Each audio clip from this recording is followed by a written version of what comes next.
Hello friends, welcome to my YouTube channel. নমস্কার বন্ধুরা, আমি মঞ্জু বলছি। আপনাদের কাছে আবার হাজির হয়েছি একটি নতুন রেসিপি নিয়ে। রেসিপি হলো সোয়া মাঞ্চুরিয়ান।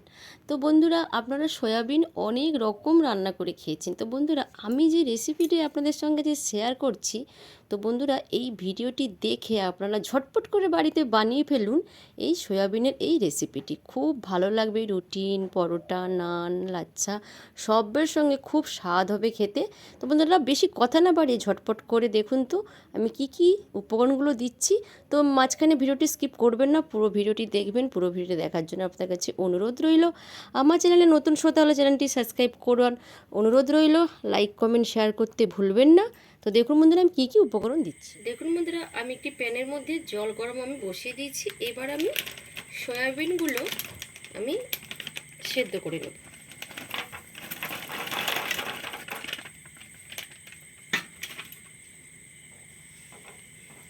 এগুলোকে আমি ভালো করে আমি সেদ্ধ করি। এবার আমি দেবো হাফ চামচ আমি লবণ।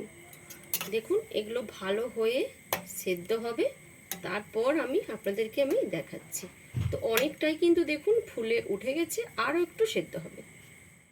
দেখুন 4 থেকে 5 মিনিট আমি সেদ্ধ করে নিয়েছি। এবার আমি একটি ফুটো ঝুড়ির মধ্যে আমি ছেঁকে নেব।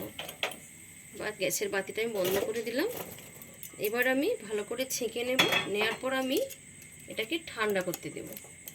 এরপর আমি এটাকে চিপে চিপে একটি অন্য পাত্রে আমি উঠিয়ে নেব। বন্ধুরা, আমি সব সয়াবিনগুলো আমি চেপে তুলে নিয়েছি। এবার আমি দেব ময়দা।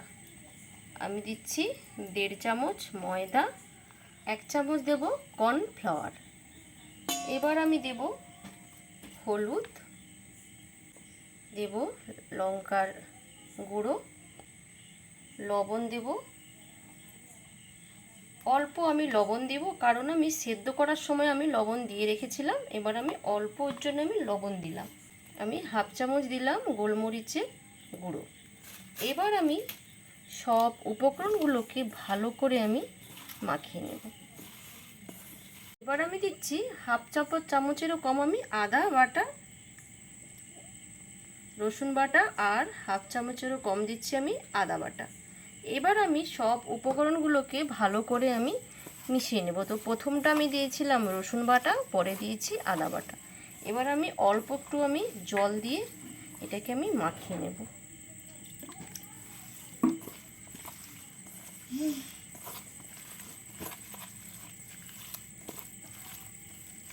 এবার আমি 10 মিনিটের জন্য এটাকে আমি রেস্টে আমি রেখে দেব।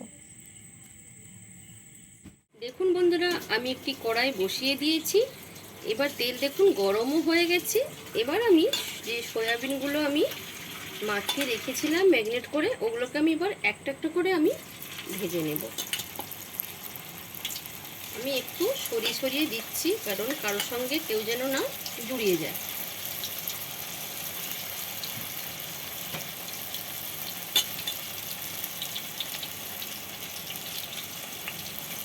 দেখুন বন্ধুরা, উপরটা দেখুন কালার এসে গেছে। এবার আমি এগুলোকে আমি উঠিয়ে দেবো, আস্তে আস্তে করে আমি নাড়িয়ে দেব।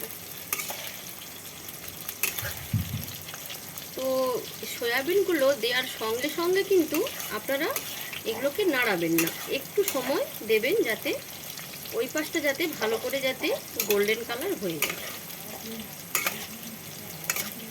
বন্ধুরা, গোল্ডেন কালার হয়ে গেছে। এবার আমি এগুলোকে আমি সব ছানটাতে আমি সবগুলো আমি উঠিয়ে নেব।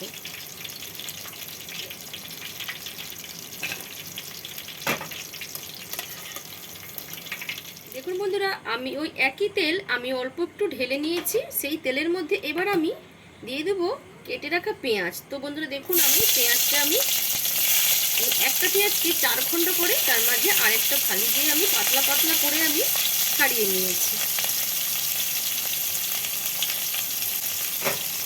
এবার আমি এগুলোকে আমি একটু ফ্রাই করে নেব। আমি দিচ্ছি হাফ চামচ রসুন বাটা আর হাফ চামচ আদা বাটা।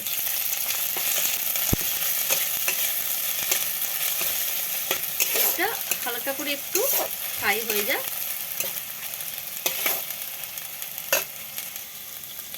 এবার আমি দেব কেটে রাখা ক্যাপসিকাম।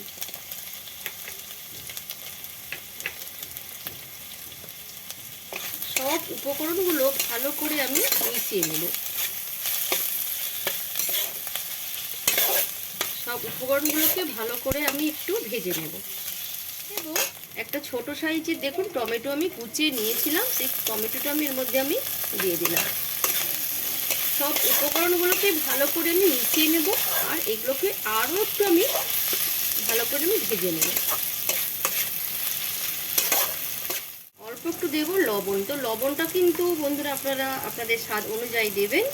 তো আমি কিন্তু সয়াবিন সেদ্ধর সময় দিয়েছিলাম, যখন আমি ম্যাগনেট করি তখনও আমি দিয়েছি, তো আবার আমি মশলা কষার সঙ্গে আবার দিলাম। তো সেটা আপনারা আপনাদের স্বাদ অনুযায়ী দেবেন। তো এবার আমি হাফ চামচ দিচ্ছি লাল লঙ্কার গুঁড়ো, এবার দিচ্ছি হাফ চামচ আমি হলুদ। এটাকে আমি ভালো করে আমি মিশিয়ে নেব। দেব সয়া সস। আমি দেখুন এক ঢাকনা দিলাম, মানে 1 চামচ, আর 2 চামচ আমি দিলাম সয়া সস। এবার আমি দেব 1 চামচ আমি টমেটো সস। তো আরও একটু আমি টমেটো সস আমি দিয়ে দিচ্ছি। তো বন্ধুরা আমি আবারও বলে দিচ্ছি, আমার সয়াবিনের, আমি যে সয়াবিনটা যে আপনাদেরকে দেখাচ্ছি সেই সয়াবিনের ওজনটা কিন্তু ছিল 200 গ্রাম। আমি সেই হিসাবে কিন্তু মশলার মাপটা আমি আপনাদেরকে দেখাচ্ছি। তো আপনারা কিন্তু আপনাদের সয়াবিনের ওয়েট হিসাবে আপনারা মশলা এতে দেবেন। এবার আমি অল্প একটু আমি জল দেব, কারণ মশলাটা আমি আর একটু কষিয়ে নেব, নাহলে কিন্তু মশলাটা নিচে লেগে যেতে পারে। অল্প একটু আমি জল দিলাম, হাফ কাপ মতো আরও একটু আমি জল দিয়ে দিলাম। এবার আমি ভেজে রাখা সয়াবিনগুলো এর মধ্যে আমি অ্যাড করে দিলাম। একেবারে রেডি। এবার আমি একটি পাত্রের মধ্যে আমি সার্ভ করে নেব।